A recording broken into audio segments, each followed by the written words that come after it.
Hello, and welcome to the Logistics Management Podcast Series. My name is Jeff Berman. I'm Group News Editor for Logistics Management Magazine and also the Peerless Media Supply Chain Group. Today is a real pleasure to welcome Mike Regan back to our podcast. Mike serves as co-founder and chief relationship officer at TranzAct Technologies. Mike is well known and active within the logistics industry. He serves on the boards of numerous industry groups, such as the National Shipper Strategic Council, formerly known as NASTRAC. It's now defunct, but it was a tremendous organization. And he also served as the chairman of the advocacy committee there, too. Mike is active in several other industry organizations, including the Council of Supply Chain Management Professionals, where he is a 2014 recipient of the Distinguished Service Award, and currently serves as the chairman of the YPO Manufacturing Excellence Network. Mike has been a featured contributor and published several blogs in industry periodicals such as Logistics Management, and he's been quoted in periodicals like the Wall Street Journal and many others. I'd also like to mention that this is Mike's third time joining us on the Logistics Management Podcast Series, and Mike is a very good friend of the magazine. Mike, welcome back. Jeff, it's a real honor to be here with you today and looking forward to our conversation.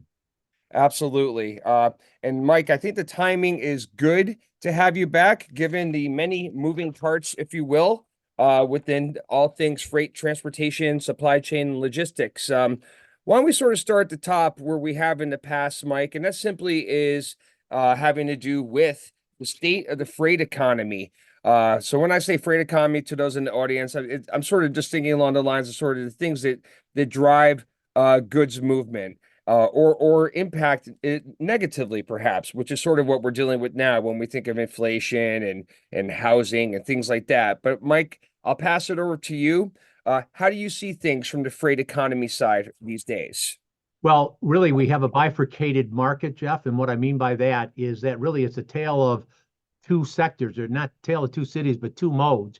One of them is the truckload sector, and the other one is the LTL sector. And one of the things that it's just a reality is that we are currently still in and living through the most significant freight recession in modern times.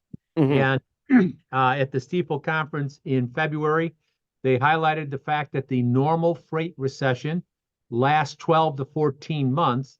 And basically back in February, we were in the seventh quarter there, which would basically be 21 months. And they were saying we might come out of it by the end of the second quarter. Most of the people that I've talked to now say we'll be fortunate if we come out of it in the fourth quarter. So right now we are in, 24th, 25th month and the freight recession. But I say it's bifurcated into a tale of two cities, because it's had a much more profound impact on the truckload sector than it has on the LTL sector. And so what we have that rarely has happened is that normally in the freight markets, and I can go back to times that were really hot in the freight market versus times that were very, very soft. And the one thing you could always count on, Jeff, was that the LTL rates moved in tandem with the truckload rates. So the truckload rates were going up, LTL rates were going up, maybe by different percentages. Truckload rates could be going up 6-7%, LTL rates could be going up 3 or 4%, or vice versa. But what has made this particular freight market so unusual is it's not moving in tandem. In fact, what we've seen is that truckload rates have been very low because of softness in the market, while LTL rates have largely stayed intact, and LTL carriers are still asking for moderate but still getting increases. Okay. Now, some people have attributed that to the fact that with the closure of Yellow in August of last year, that in the snap of a finger eliminated 10% of the capacity in the LTL market. But what they overlook is even prior to Yellow is that we weren't necessarily seeing sharp discounting by the LTL carriers. So that basically broke the link between the truckload market and the LTL market. Okay, understood. And when we look at sort of the mixed signals out there, Mike, and obviously there are a few, and by mixed signals, I'm talking about things like how retail, retail sales, for example, while not showing tremendous gains, to a degree, have been up, at a time when inflation slowly trickles down.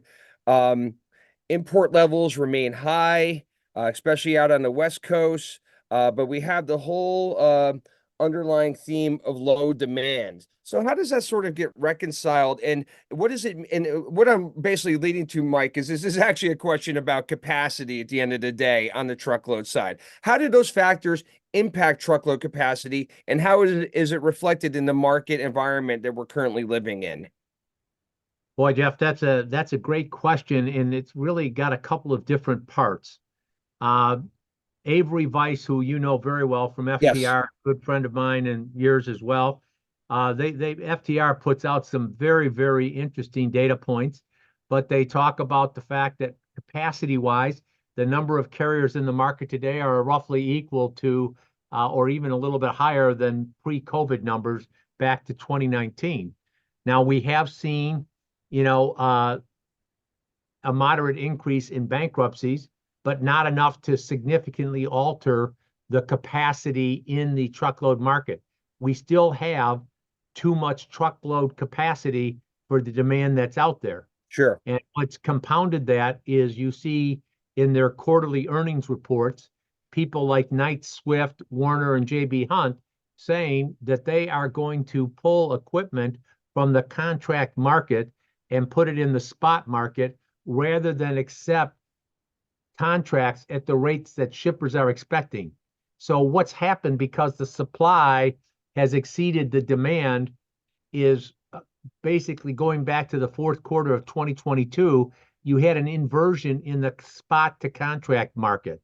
So during the high demand of 2021 and into the first part of 2022, spot market rates were running anywhere from 70 to 90 cents above contract rates. Well, now that has been inverted, and spot rates are typically running, although they've come off the floor a little bit, but they are running at 60 to 80 cents below contract rates. Okay. Now we think we've seen signs that the market is in fact starting to rebound. But when you see big carriers like Knight Swift, Hunt, and Werner, three of the four biggest, largest truckload carriers, basically say we're not going to dedicate equipment in the contract market at the rates that shippers are expecting, it's a sign that clearly the supply and demand in the truckload sector has not evened out yet. Okay. Yeah. I mean, short of having a crystal ball, when could we see some clarity in respect to that? I would assume it would have to require a few, maybe more than a few quarters to work ourselves out of that situation. Is that fair? Well, Jeff, if I can just like be perfectly blunt, uh, most people have been predicting the end of the freight recession for the last year. As I Right. mentioned, we're already a year to a year and a half longer than the traditional freight recession. Okay. So that there's concerns. We are seeing some signs that demand is picking up.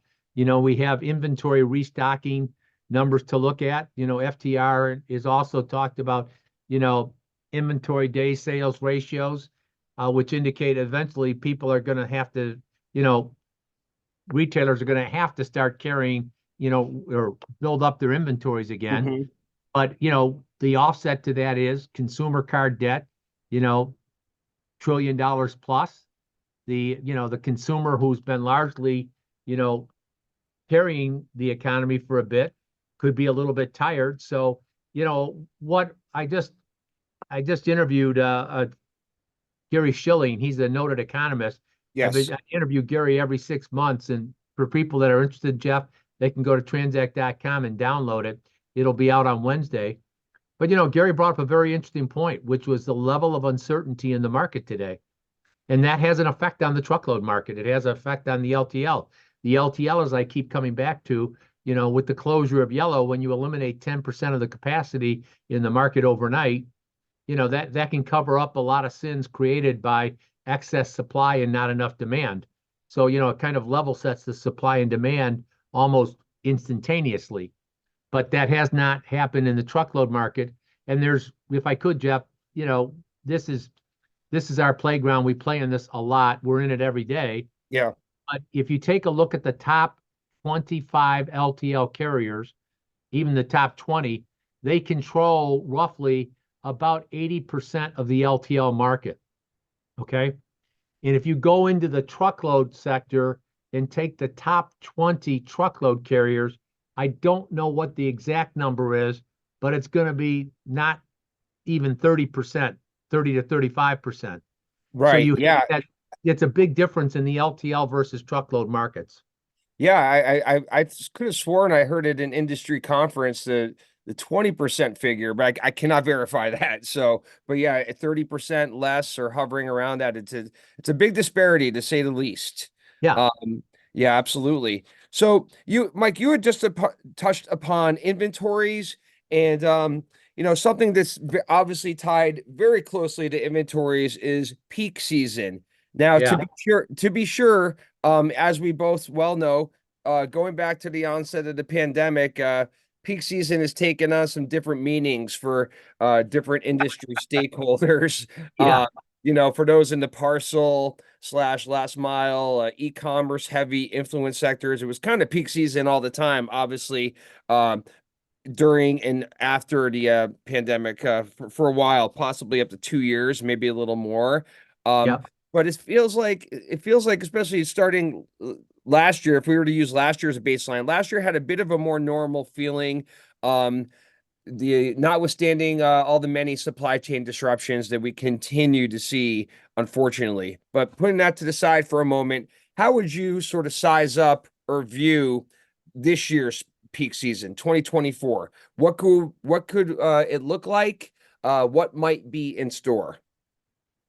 Jeff, once again, great question. And I hate to disappoint your listeners because, I place a real premium on the value of your podcast. You guys do a great job covering it. Thank you. But what I'm saying is there are so many variables this year.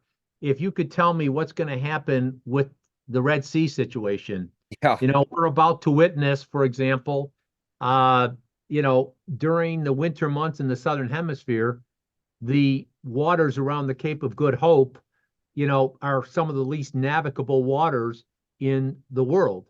And then you take a look. I was just on a call here recently and, talking about companies and the need for supply chain resiliency. There are those that are forecasting that the East Coast could see an exceptionally potent hurricane season because of the impact of El Nino. Now, what we have seen is that, we had a tremendous amount of oversupply in the ocean market. Well, the Red Sea basically took up some of that capacity because it's added on each leg 12 to 15 days. So round trip, you're basically taking vessels 24 to 30 days longer to complete their journey. And so we've seen some rebound in the Trans-Pacific rate area. But the reason I say with peak season, if there are black swan events which could momentarily disrupt, uh, you know, capacity constraints, it wouldn't necessarily be because of quote unquote peak season. It's just that these black swan events have wiped out the excess capacity that was in the ocean market to yeah, give it the look and appearance of black season, or peak season. Because here's what we do know, everyone there's economists, they say, have accurately predicted 9 of the last 2 recessions. So, you have been to a ton of conferences. You guys do a great job of covering it. But part of the reason I interviewed Gary Schilling this past week, and it's so valuable, which why I mentioned to go to TranzAct.com to listen to it, is because no one really knows what's going on with the Chinese economy. And the Chinese economy fuels a large part of the demand for the ocean carriers. So if it's as soft as people represent it to be, then the peak season, if there's tight capacity, peak season will be relatively light and moderate because of the lack of freight coming off of the Pacific and Pacific Rim countries. Does that make sense? Absolutely. Absolutely. It's going to be very, very interesting to see how things shake out. Yeah. And so shifting closer to home, Mike, you can't help but notice a heavy emphasis or onus, whatever one wants to call it, on domestic supply chains. And part of it, well, not part of it, a big driver for that obviously is that in 2023, based on US Census Bureau data, the United States' new top trading partner is Mexico for the first time in, I believe, 2 decades. And we've heard a lot, and us here at LM have reported a lot about increased Yeah. nearshoring. Seen a lot of big players get heavily invested, whether it's in the Port of Laredo, Texas, or south of the border. I'm thinking C.H. Robinson, Ryder, Echo, all have made big news down there, saying going back to last fall. But I'd like to hear about how you think about the ongoing emergence of domestic supply chains slash nearshoring. I read and write and hear a lot about shorter lengths of haul, regional distribution efforts. How do you assess all of that stuff? Hmm. Well, first of all, I don't mean to pop some balloons, but I think I saw a great chart that said, here is why nearshoring won't happen as fast or as big as people would like to think it is happening based Hmm. on some of the statistics. And that is the amount of manufacturing space in the United States is something like 1.5 billion square feet of space allocated to manufacturing production, right? Sure. China, that number is just shy of 1 billion square feet dedicated to manufacturing capacity. In Mexico, it's about 100 million. Okay. Okay. So we need to kind of keep things in perspective.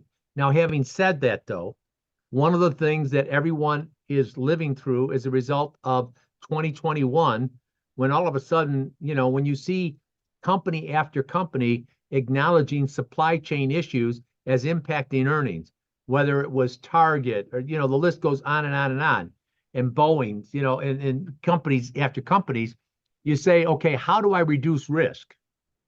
And what happens when I lengthen my supply chain? We both know Yossi Sheffi. He's a good friend of mine. Hmm. And Yossi and David Levy, Simchi Levy talk about this. How do I deleverage my supply chain? And that's by bringing it closer to home. And the cost, the incremental cost associated with that, basically is is offset by the diminishing amount of risk I'm accepting in my supply chain.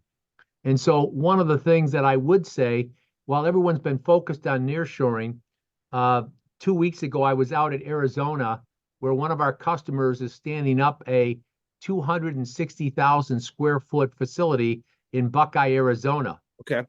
And what I watched there is the level of automation that's going to be introduced into that manufacturing facility, is going to exponentially increase their productivity.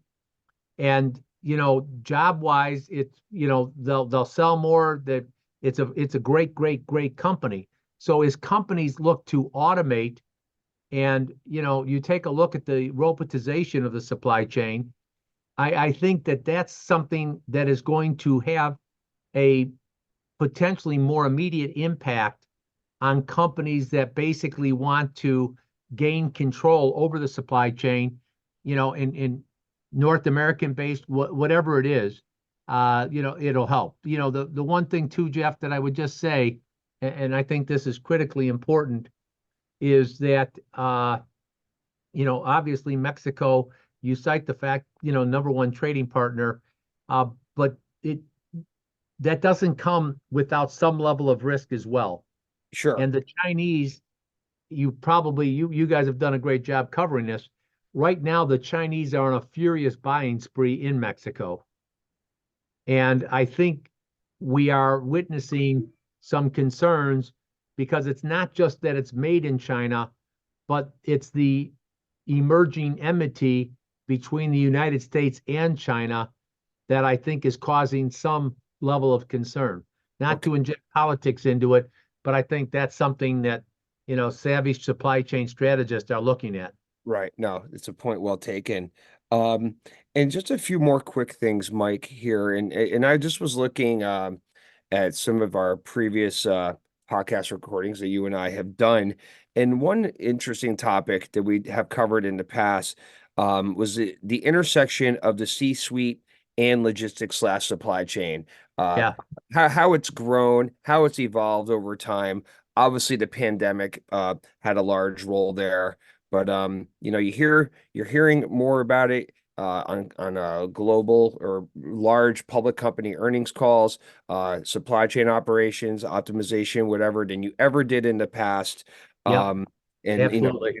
the Targets, the Walmarts, it's gone from this required cost center kind of thing to this real competitive strength or advantage for a company. How do you sort of view maybe an updated version of the intersection of C-suite and logistics slash supply chain operations? Well, that's once again, Jeff, you're right on the spot. And let me just tell you, one of the interviews that I did was the number two guy at Amazon. He reported directly to Jeff Bezos and retired about 30 to 45 days before Jeff, or he would have replaced Jeff when Jeff retired. His Okay. name was Jeff Wilkie. And one of the things that it was a fabulous interview. It's been listened to thousands of times. And one of the things he talked about Amazon's strategy was to create a supply chain which would give them a sustainable competitive advantage because it would allow them to do things at a lower cost than its competitors who said they had to match what Amazon was doing. And so that intersectionality is when people take a look and say, is my supply chain an asset or an anchor? And if it's an anchor, if every one of your competitors also has a supply chain that's an anchor, you're okay. But if you have some of your competitors are like Amazon and see it as an asset and you're an anchor, you're up the proverbial creek without a visible means of locomotion because you're dragging that anchor along. And I would just say, Jeff, if I could give some professional advice to members of your audience out there, okay? Because, you and I have known each other for a lot of years, and Lord knows I've given enough talks on this, about career insurance. I had somebody said to me, Mike, could you give me some professional advice? And I said, with the intersectionality of your supply chain, your C-suite coming to you in the supply chain front lines, there's this thing called the iceberg of ignorance. And it was founded by, no, I'm not making this up. It was a Japanese consultant in the late 90s. And basically it said that the C-suite knows about 4% of the problems that are actually affecting the company's supply chain, the C-suite. Yeah. And the people on the front line know 100%. So what happens is that the C-suite is counting on the people on the front lines, a lot of whom are your listeners, to bring and raise this stuff up. But here's the problem. The people on the front lines don't know how to do that. How do I get the attention of my CFO? How do I get the attention of my COO? How do I get my chief supply chain officer or my CEO or president? And so, in my, you mentioned I was the past chairman, not the current one. So my bio needs to be updated. Yes. I would say to people, if you want the biggest career enhancing thing to do, learn how to ask, can you help me? Because I'll tell you flat out, Jeff, there are resources like what you're doing, logistics management. There's resources like what TranzAct's doing. A lot of this stuff is free, but people, because they don't know, maybe they're reluctant to ask. Maybe their ego's in the way and they won't ask. But at the end of the day, here's what's going to happen. If you don't ask for help and your C-suite executives conclude that somebody else can ask and get that help, you're out of a job. Hmm. And so I would just ask your listeners to take a pause here, think about this, and ask, am I willing to be vulnerable and not have to worry, oh my gosh, they'll find out I don't know this. Ask, can you help me? Because example, Jeff, and I'm rambling here, but let me bring it home. No. Go ahead. We are seeing sourcing strategies which are relevant to a market that existed 5 to 10 years ago, and they're sub-optimizing the results because they're not doing what they need to do to get the best possible results with their sourcing strategy. And I talk about this activity-based sourcing model. It's transformative. It produces killer results. in very few companies, shippers are applying it because they don't know and they're not willing to ask for help. And so my question is, if you're working in a company and these C-level executives go to all these conferences and they find out how great their competitors are doing, ultimately they're going to say, well, why aren't we as good as our competitors? Yeah. And that's why you need to take advantage of what logistics management offers. These webcast podcasts, pick up the phone. People say, well, you're so hard to get a hold of. If you call my cell phone, Jeff, what do I say? If you don't hear back from me in 24 hours, call the police. That's And so the help is there, yep. but you need to be willing to ask for it. Does that make sense? Absolutely, absolutely. And that actually, Mike, is a nice tee up for what I wanted to close with, was just simply just given the visibility, given the types of customers that you have. If you could just shed a light, and this sort of goes back to many of the themes of the old days when we would always meet up at NASTRAC, and that simply is three words, and I'd like to hear you describe the current state of them or what needs to happen. It's just simply shipper carrier collaboration. Is it still an ongoing, evolving thing, kind of searching for the holy grail of that? Or is it still sort of squabbling over price? Is it something in the middle? Where do things stand? I know that's probably instance by instance type question, but on a top level, on a general level, how would you view that? Okay, let me break it down as succinctly as I possibly can. Every one of your shippers on this podcast, listening to this podcast, need to ask the following question: am I a strategic or transactional shipper? Okay. Okay. If I'm transactional, I'm in the market getting the lowest possible rate each day. But Derek Leathers, who's a friend of mine with Werner, brings it out that people who think transactionally or strategically over the life of the contract will always do better than people who look transactionally. So first Okay. question is this: am I transactional or am I strategic? The second thing that I would say, it's the battle of data. Okay. Okay. Recognize that shipper carrier collaboration requires data so that we're seeing the same set of facts. And one of the things I'm intensely proud of here at TranzAct is we give shippers great data, but guess what? Their carriers also have great data. So if you're not asking carriers questions that are relevant to their operating ratio, and you're going into negotiations not even aware of that, trust me, you will get suboptimum results. So we Sure. have the battle of data. And then the final thing is what I mentioned before, the willingness to ask for help. And that's when when you're dealing with people, there's a thing, and I'm not making this up, Jeff. Believe me, I'm not. It's called the Dunning-Kruger effect, where Okay. people are consciously incompetent because they don't know what they don't know.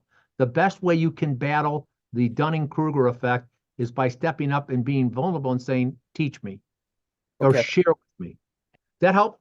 Yeah, 100%. And that is a great place to wrap up for today's Perfect. podcast, Mike. So, on behalf of Logistics Management Magazine and also the Peerless Media Supply Chain Group, I'd like to say thanks again for joining us for the third time. And because we're in hockey playoffs, you've scored a hat trick. Jeff, listen, I love it. You guys do a great job. So please keep it up. And anytime you will be invite me, I'm there for you. It's a Yeah, real privilege absolutely. and an honor. Thank you. Absolutely. Thanks, Mike. And for those in the audience, Mike is on LinkedIn, so feel free to send him a LinkedIn invitation. It'd be easy to find there. And if you want to learn more about TranzAct Technologies and their services, simply go to tranzact.com. That's with a Z, TranzAct.com. And for those of you on Twitter, please feel free to go ahead and give us at Logistics Management a follow, simply at Logistics MGMT. And if you're not subscribing to Supply Chain 24/7, please do. Just look for it wherever you get your podcast. Just punch in Supply Chain 24/7 and it will come right up. Thanks, everybody, and have a great day. And we look forward to seeing you next time.